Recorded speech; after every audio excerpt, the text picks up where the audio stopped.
I'll hedge you up. I'll hedge you up with thorns. That's the first thing. The second thing is, I'll make a wall. And you haven't changed your mind yet. He has the restraints on you. He is trying to direct your path. And he is holding you down real bad.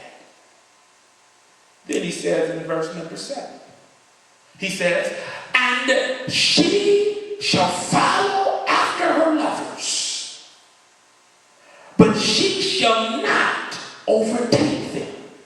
Is that what your Bible says? Now he's dealing with frustration here. You're frustrated. Why? Because all of your efforts that you are making, you are still not getting what you thought you would have. With all of the effort and the intensity, with all of the fight you have, and, I was in the gym and I was talking with a man at the fitness center at the hotel, and he asked and he said something to me that I thought was just amazing. And he said that a man asked him what would he account his success to. And he says there are 3 things that you have to have. He said you have to have, number 1, commitment. Number 2, you've got to have focus. And number 3, you've got to work hard. And then he said, even after that, I cannot guarantee success. But one thing that I can guarantee is if you don't have those 3, you're going to fail. It seems like I have commitment, I have focus, and I work hard to get through the thorns, to get over the wall, and to run after the stuff that when I get it, I end up totally frustrated. But worse than that, God said I won't let you catch up to it. So that means now, after you've broken through the hedge, after you've climbed over the wall, you still got fire to get hold of something that God keeps you 1 inch away from. So now you're frustrated. Have you ever been frustrated about not being able to do something that God told you not to do and is keeping you from it? Frustrated. You're reaching, you're grasping, and you're mad. Not sure you can have it, but you're mad. You know God doesn't want you there, but you're mad, angry, frustrated, sick, and you haven't changed your mind yet. 3 things.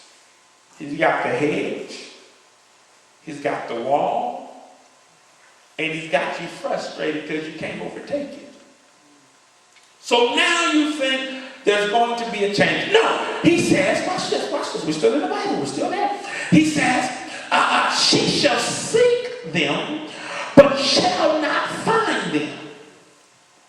So now he said, I'll just blind your eyes. Not only can you not catch up to it, but you can't find it even if you could. I didn't give you all the topic, did I? Tell somebody, say, the Lord blocked me. The Lord blocked me. Then the next thing he says is, she has been brought to the point where she begins to say, maybe I ought to go back. I'm cut up. I'm busted up. I'm frustrated. I can't find what I'm looking for. Maybe I ought to go back. Now, because it was better when I was walking with God. Did y'all see that in the text? She says, I will go and return to my first husband, for then it was better with me than now. It was better when I was walking with God than when I was fooling around with the world. But it's not over yet. It's not over yet. Not over yet. She did not know, in verse 8 it says, for she did not know that I gave her corn and wine and oil and multiplied her silver and gold, which they prepared for Baal. One of the things that is very difficult with being blessed of God is that you can take his blessings and use them against yourself. Satan, Lucifer he was. The only problem that surfaced of Lucifer was how beautiful he was. It's real difficult to see how something sinful can enter into a sterile environment, because it is that is the one thing that is so difficult about assessing evil, and how can evil enter into Satan's mind, and he was in an environment that was totally sterile. And when you trace it not to an outside element, but to an inside element. And it was born out of how blessed he was. In other words, God blesses you to the point where God's blessings challenges your attitude towards him. Now that's some kind of blessing.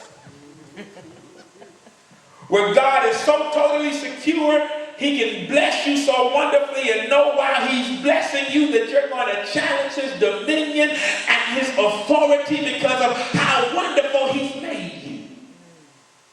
He can give you so mightily that you can begin to praise the gift and not the giver of the gift. He can bless you and put so much around you that you begin to debate over what he's given you and who he is. Sometimes we're sitting right at the edge where you don't really understand that everything that you have comes from God. And so however you are and whatever you achieve and whatever you will become comes from God. So every time you step into another blessing, don't let the blessing become your God. Amen. Remember that the God that blessed you with the blessing, and no matter how wonderful the blessing is, God is still greater than the blessing. He's still greater. He's still greater. So she prepared it now and she gave it to Baal. We're in verse number 8, at the end of 8. And then he says, she didn't know I was the one. So, and 9, he is not through with her yet. And here is the punishment. He says, I will return and take away my corn in the time, my wine in the season, and recover my wool and my flax, and that I gave her to cover her nakedness, and will discover her lewdness in the sight of her lovers, and none shall deliver her out of my hand. That's verse number 10.